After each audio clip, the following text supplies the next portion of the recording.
in a little while. But exactly. Merry Christmas, Happy New Year, y'all. All that shit.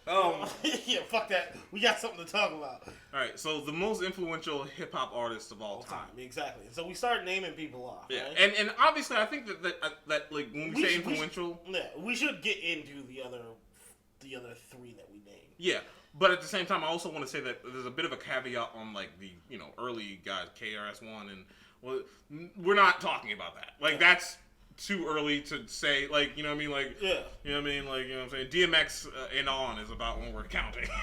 Sure, but I mean, not even, DMX. But. Even with that, still, these people are still very much in that up there in that category. I think our top one is still probably. Well, the only reason I say that we can't count those is because they were technically the most influential in hip hop because they began it. Yeah, you know what I'm saying? Yeah, sure, yeah, and we got to give it that. But here's Sugar Hill Gang and all that kind of shit. But here's what I'm saying, bro. Here's what the fuck I'm saying, my nigga. Okay, so we started naming off what you call us and influential rappers. Yeah, and this is a conversation we've had a bunch of times. Oh my god, we're literally just having this conversation. We said we have to turn on the mic immediately. Exactly. Okay, so the four is it? Yeah, the four that Drake.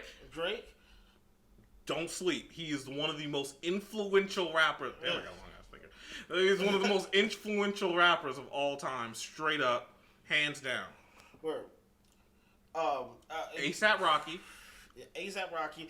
Okay, let's take a second to talk about these real quick before we get to our number one. Yeah. All right. Drake changed everything in the sense of shit was melodic. Niggas could sing now, and we could sing like out loud and be fine with it. We could sing. We could also rap and sing and have a vibe. Like all of those like quiet beats, because like this is for anybody who doesn't remember what it was like before Drake.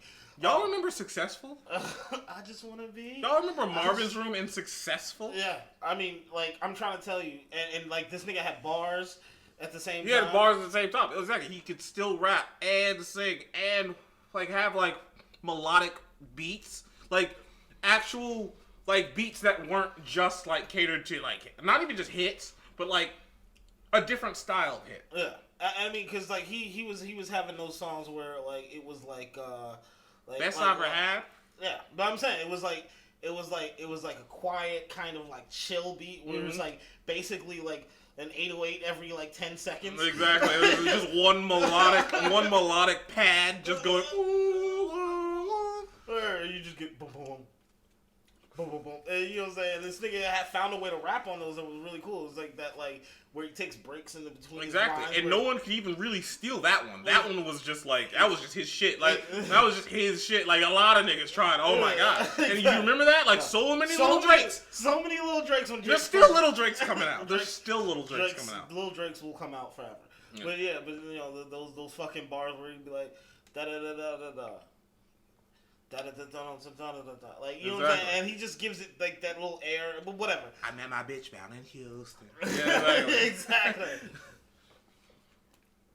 Then we got A$AP Rocky. My nigga, I have never seen it in my life. Niggas so willing to bite in my life after pacing. And like I said, and I don't know how hip hop conscious everyone else that might be listening to this, but I'm trying to tell you when A$AP Rocky's "Live Long ASAP" came out. Yeah. That changed. No, Live Love. Was it Live Love? Live Long. Live Long, yeah. No. Live Long was the trust me, it was the one. It was the first one? Yeah. Okay, yeah. Live Long ASAP came out and everyone started biting because he used like Clams Casino beats and he fucking just had this weird... I miss him on some Clams Casino. Oh my god. Bro, honestly, Clams Casino was never the same after that anyway. But, yeah. Like, I'm God, it just didn't happen again. But it was like that nigga. I thought that nigga was gonna be the next. I remember showing David and Toby "I'm God," and they were just like, "What is happening?"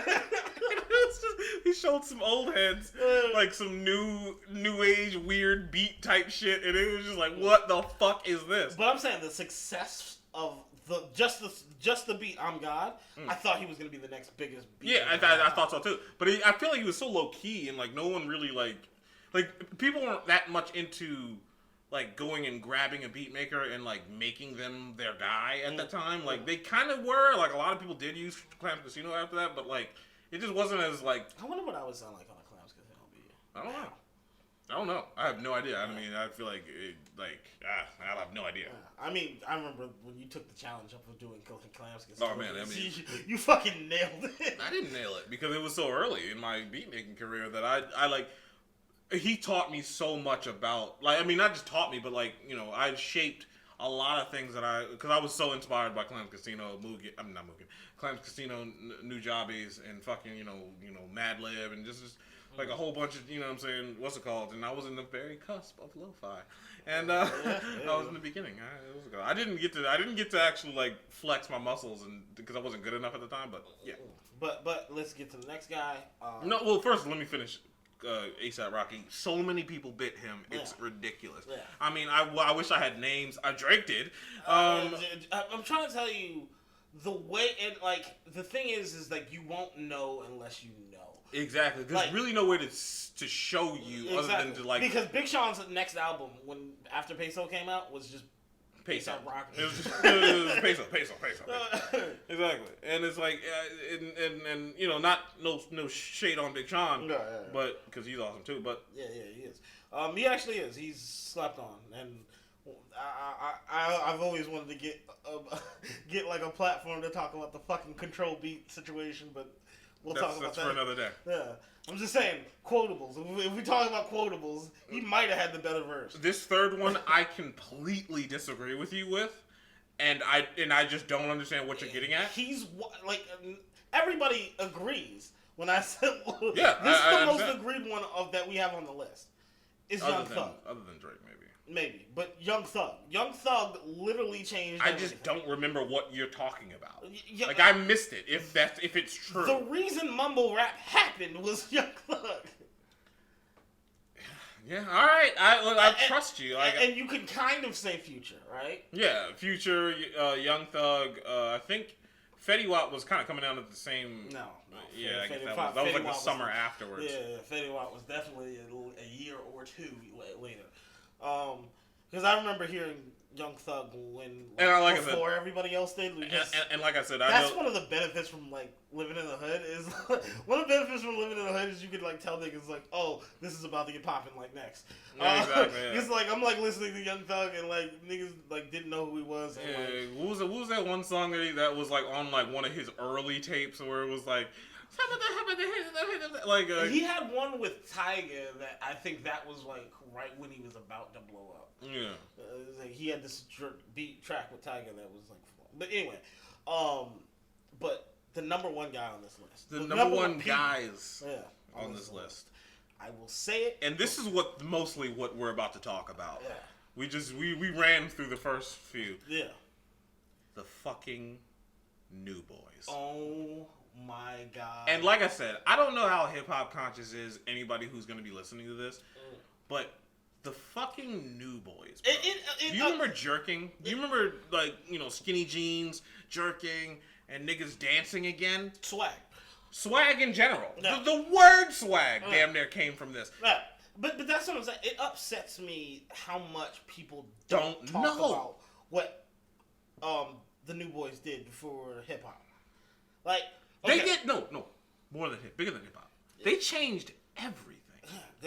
I'm telling you, they changed everything. I mean, like, let's be honest. It's like black people, like in general. Yeah, yes, 100%. And so, okay, so first of all, exactly. A lot of making some big claims. Yeah, exactly. A lot of people don't realize how early the New Boys were. Yeah, that was in like 2010. That was like 2009. Yeah, like, 2009, 2010. Yeah. They were in 2009 and 10. What they changed... Okay, so first of all, let's be honest. Let's talk about what it was before this. Before this. Before New Boys. Yeah, before New Boys, it was all gangster rap. Everything was gangster rap, other than, like I said, like a little caveat on Lil Wayne. It was all... Yeah. And like you said before, like, yeah, we were in the South... Fucking Gucci Mane was running the table. Gucci Mane ran the table. Like, we had no one had any way of hearing anything other than Gucci Mane. But the whole time that was going on, there was a little buzz coming out of the West Coast. Yeah. And that was the fucking New Boys. And they changed. When they blew up, they changed everything. Oh. They changed dress. They changed culture. Yeah. They changed music. Yeah. We're like before New Boys, right? Like, everybody's wearing baggy pants, giant t-shirts. Um. Remember the t-shirts with fucking Bugs Bunny with the rings on them? Yeah. That's what we was doing. That's what we was doing before that. Literally just before that. New Boys comes out, bam, skinny jeans.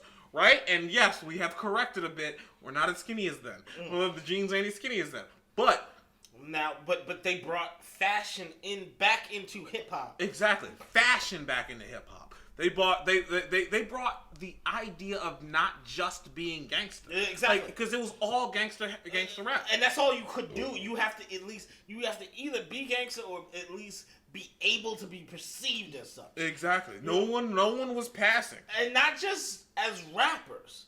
We're talking regular fucking people. Like, exactly. We all had to like walk around like I'm kind of hard. Yeah, you know what I mean? Like, exactly. I'm not hard, but, I'm kind of hard. I feel like we actually did talk about this on a podcast a little bit once. But I don't know, maybe. Yeah. But, I mean, my God. I'm saying, like, they changed. Let's get into skinny jeans. Yeah. They changed the way people dressed so much because the young kids could come up and they could start wearing anything they wanted to. Everyone started jerking, everyone started wearing skinny jeans, and they brought something back to hip hop that literally no one really realizes is huge in hip hop. It should be in the creation of hip hop, in the cultivation of hip hop, and that's dance. Motherfuckers didn't dance anymore. We don't dance now. We just at the club, just like chilling. Like we don't dance. We just throw up our pants and do the rock away. Now lean back. Yeah, that was a whole thing. Niggas didn't dance. Fuck the rock away. Nah, jerk, nigga. Jerk. Do the pin drop. Fucking do the cat daddy. Let's go. And it was awesome. Let's Dougie. They brought Dougie. Like, Cali Swag District wasn't even a thing until the New Boys. And Cali Swag District brought the Dougie. First of all, one of the coolest dances I've ever seen in my fucking life. But they brought the Dougie. The Dougie changed everything as far as dance. Like, But nothing could have happened without the New Boys. And that's what I'm saying. Like, exactly. And around that time, I know I'm super passionate about this, but I'm so angry. Around that time, I had just dropped out of school, and I'm watching my youngers. Like, I'm watching Tyler, I'm watching Aaron, I'm watching my people. CJ. Big. That nigga could pin drop like he ain't have knees.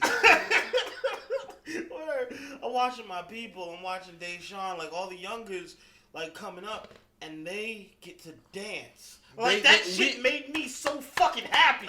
We get to dance. We get to fucking. You get to not have to be gangster. Exactly. You get to dress however you want. Now, I mean, obviously, you know what I'm saying. If you're growing up in the hood, you always gotta throw hands. You gotta throw hands. Exactly. You know what I'm saying. But at the same time, it was beautiful. There was more to it. There was more to the culture. The culture had more to offer in the way of, like, not being gangster, the way of just being a regular fucking human being like, individual. These niggas was like, yo, because I'm not gangster, I'm just fresh. And exactly. I'm clean. I got swag. And it's like, the word swag almost came from this era. And that's what I'm saying. It did come from that era. Yeah, exactly. 100%. And that's what I'm saying. Talk to me, no?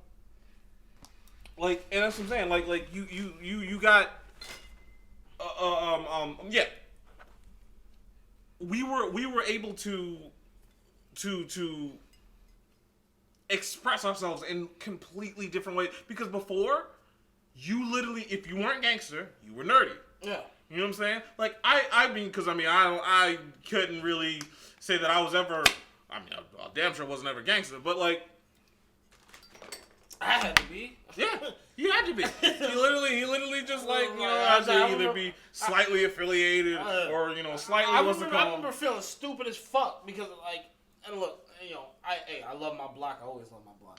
But I had like a little toboggan that said Cornwall on it, like, you know what I'm saying, it was a third wall, like, you know what I'm saying, banging my just because it was some shit I had to do, like, just because it was some shit that you do. No. Like, that shit was so fucking, like... Exactly. It's like, but he did but I didn't want to. I didn't want to be that guy. I still don't want to be that guy. Exactly. And that's what I'm saying. It's like, but I'm saying, like I mean, like I said, I was never a gangster, but, like, I was always drawing. I was always into anime. Everyone knew that I was this guy. You know what I'm saying? And I wasn't necessarily considered nerdy. But, like, everyone would walk up and be like, oh, you drawing that, like, Dragon Ball Z type shit, you know what I'm saying? Oh, that's kind of cool, yada, yada, yada. By the way, I wasn't. I was just drawing anime in general. And then everybody was, like, stuck in, like, fucking 1990s. Whereas, like, oh, you drawing that Dragon Ball Z type shit. No. I was drawing, like, niggas with fucking Leaf Village headbands on. Like, bro, are you really not watching Naruto? But anyway, that's besides the point.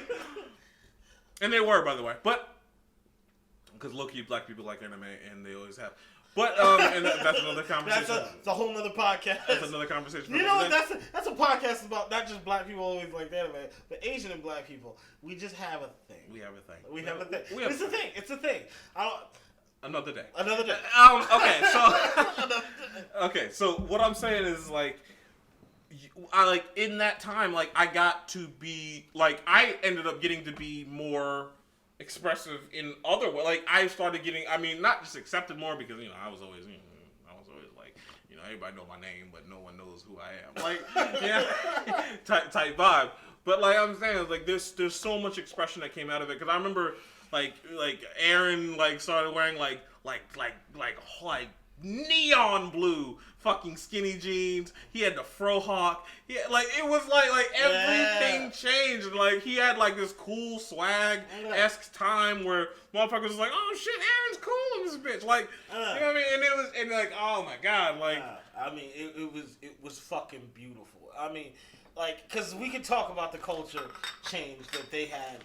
Like that's what I'm saying, forever. But I want to get to the music. Yeah, exactly. Let's get back to the music. But real quick, I just have to say, like, the positive switch from like everything needs to be gangster. We can just be humans. Like it's deeper than rap. It's deeper than. And by the way, that hit on society and culture wasn't anything to do with like I don't know, like I'm not just.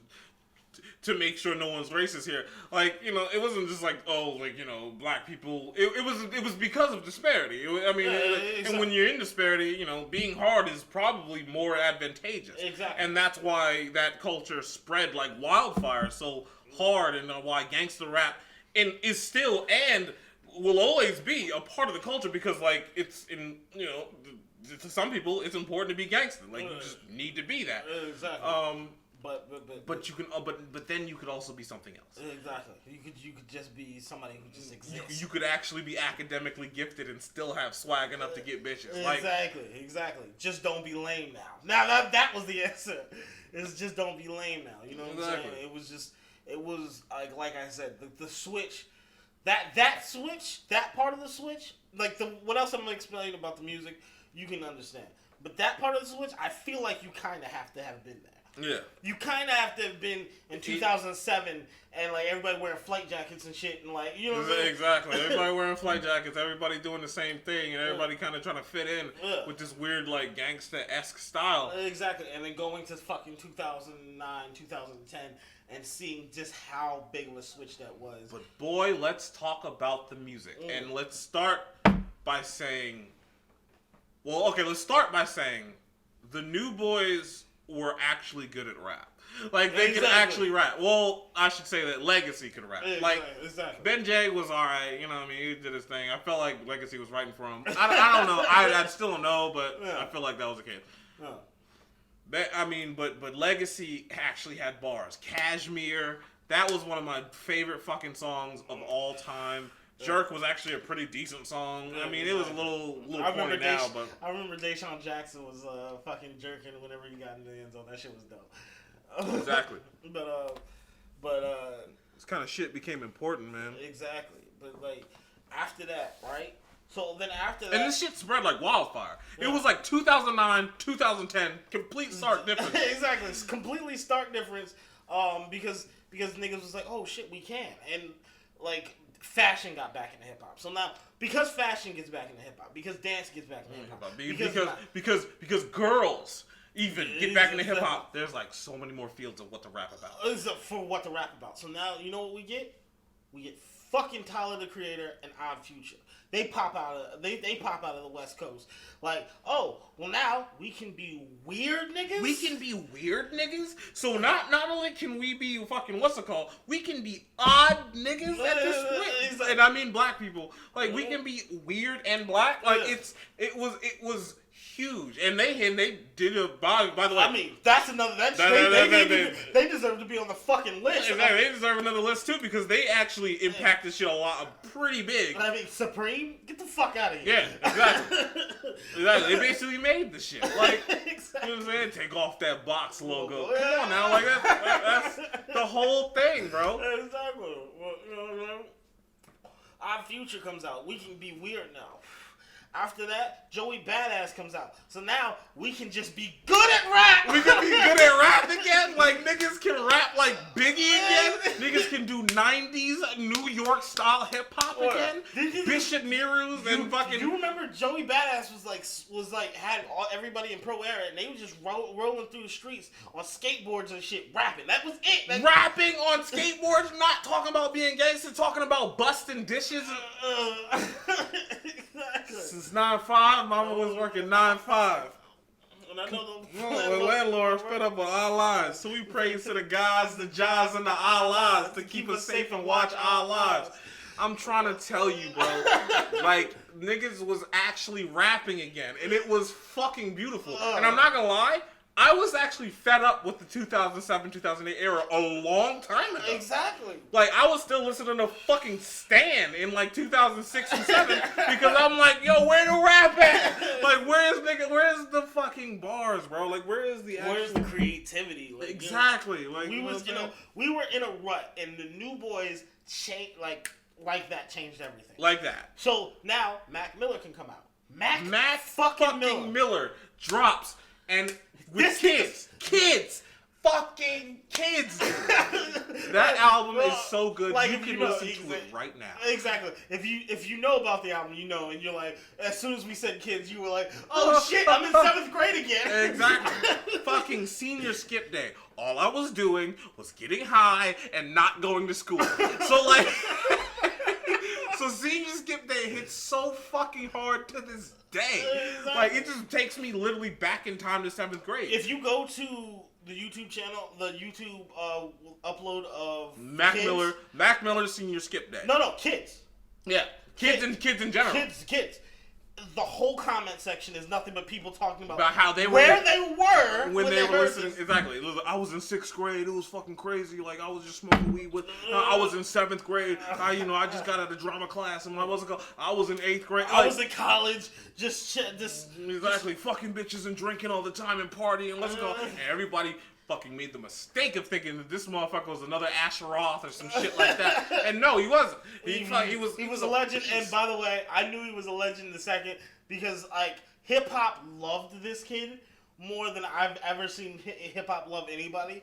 This nigga got punched in the face, and everybody got mad at the nigga who punched him in the face. By the way, let's take it real quick.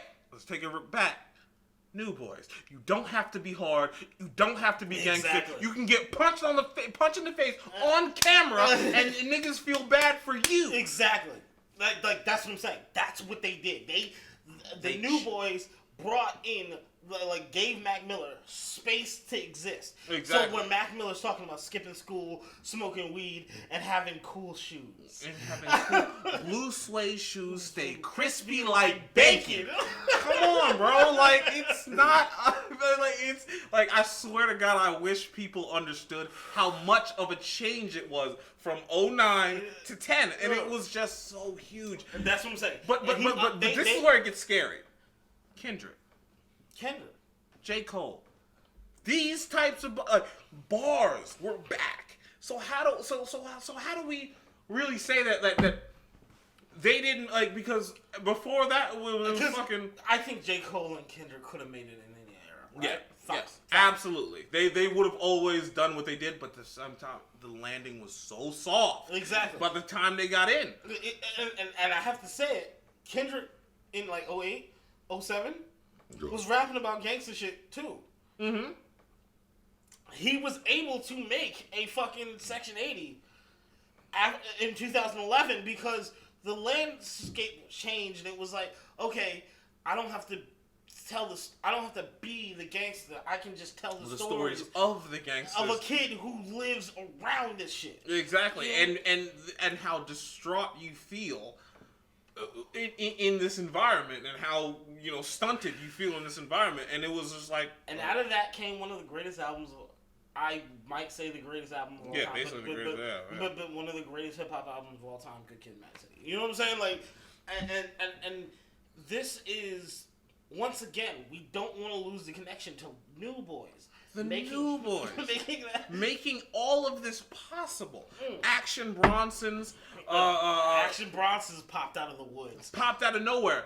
Riff Raffs popped out of the woodwork. I was shooting dice with Larry Bird in Barcelona. I was shooting dice with Larry Bird in Barcelona. And look, nobody loves Riff Raff, but hey, look. That shit was kind of nice. It was kind of nice to have around. Exactly. You know what I mean? It's almost important that he existed. Exactly. You know what I'm saying? It's like this is what I'm saying. Like, he was like kind of like a jokey, but like you gotta think about it. He never really was like, yo, I'm like this gangster. He was just like, I'm shooting dice with Larry Bird. He was just being ridiculous. He just had braids. He had braids and a weird fucking Jeff Hardy fucking chin strap. And an MTV logo tatted on his neck and a BET logo tatted on him. Like, come on, man. He was. If you're taking him too seriously, you're taking him too seriously. But whatever. We're not even gonna talk about that. I'm saying, but Chance the Rapper. We're talking acid rap, and 10 Day comes out in that same time span. By the way, which we haven't even said yet. Greatest time span in hip hop. It's the greatest time span in hip hop of all time. It's old from probably 2010. Yeah. Probably the very crisp of 2010 to the very end of 2013. I would say 14. Yeah, maybe like the middle of 2014. Exactly. Was just like.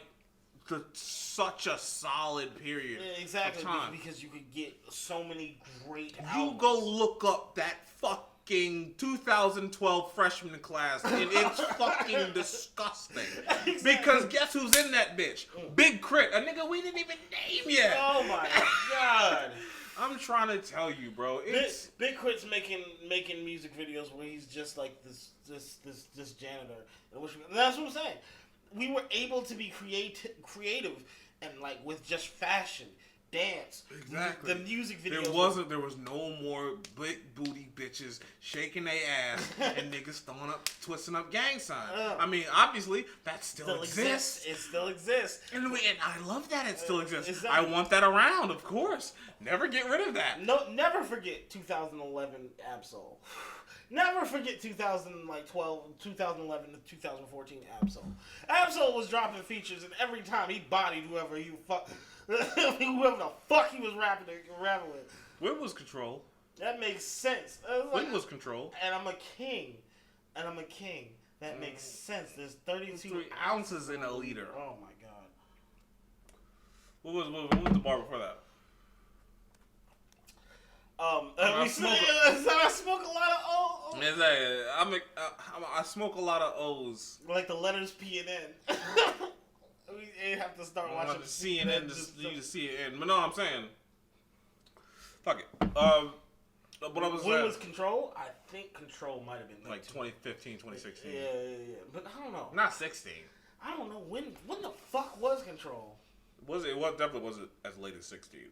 No. And it might have been in that 2014 time span. Exactly. That's what I'm saying. By the way, fucking Big Sean might have had a better verse than Kendrick. I don't know if that's a hot take. Yeah, I don't know if that's a hot take anymore. I think people actually kind of. Like, oh no, I have to give that one to Kendrick, but I would still give it to Kendrick. But I'm just saying he didn't. Like, Big Sean didn't get bodied. No, he didn't. Detroit versus everybody's on T-shirts today. Detroit versus everybody. Detroit versus everybody. Yeah, my son. Because every time that song comes on, I don't skip Big Sean's verse and I sing it louder than I do Kendrick's. But anyway. I'm trying to tell you. You know what I really think Kendrick wrote that was because he fucking heard Big Sean's verse. And he was like, God damn. Exactly. All right, this motherfucker really trying me. And like I'm saying, it's like, and I know we're super passionate about this, but like I said, I don't know how hip hop orientated everyone is who's listening to this, but god damn it, man, I'm trying to tell you to bring it all back. The New Boys changed everything, and if you don't know who the New Boys are, just remember when you would run into a pack of black 13-year-olds all wearing skinny jeans and doing like a backwards running man in the fucking street. And saying swag all the time. Okay, that was it. We have to cut this off. It's getting to 30 minutes. Yeah, we're getting to 30 minutes. But like, there's so much shit we haven't talked about, like bringing dance back to hip hop. We haven't really talked about bringing fashion back. Yeah, we haven't really even. Which is what ASAP Rocky kind of ran on. Exactly. Kanye ran on. I mean, there's so much. Exactly. And I know. And by the way, I know that Kanye was like the nigga who was wearing polos and shit before the New Boys came out. And I know Lupe Fiasco came out on skateboards before that, but it never caught like New Boys did. When New Boys came out, it was like, oh, okay, we can do whatever we want. But exactly. But it changed the culture because they hit a massive audience. Exactly. As opposed to where Lupe, Kid Cudi was just, niggas, like all the weird niggas was like kick, push. You know what I'm saying? And look, I was one of them niggas. I was walking down the street like day and night. Like I was all day I was listening to that shit. Because it was all I had in 08. Exactly. It was all I had in 07. Because no one else was making fucking real music anymore. Like exactly. I just felt like all I had to listen to. By the way, he knows that that's Kid Cudi. He's not saying that that's Lil Bae. No, I named Kid Cudi. Yeah. I didn't hear you name Luke Kid Cudi. Okay. Yeah, I'm saying Kid Cudi. Yeah. Okay. But yeah, you know what I'm saying. I'm sitting up there like with the Walkman, skipping class, like listening to like that robot. Find the giant robot's eyes. I keep him happy because he might wild out if he cries or some shit like that. Exactly. But yeah. Most influential hip hop artist of all time goes to fucking New Boys forever. E-Boys. New Boys, Brandon, Tyler. Well, New Boys, Laughing Coffin Podcast. Forever.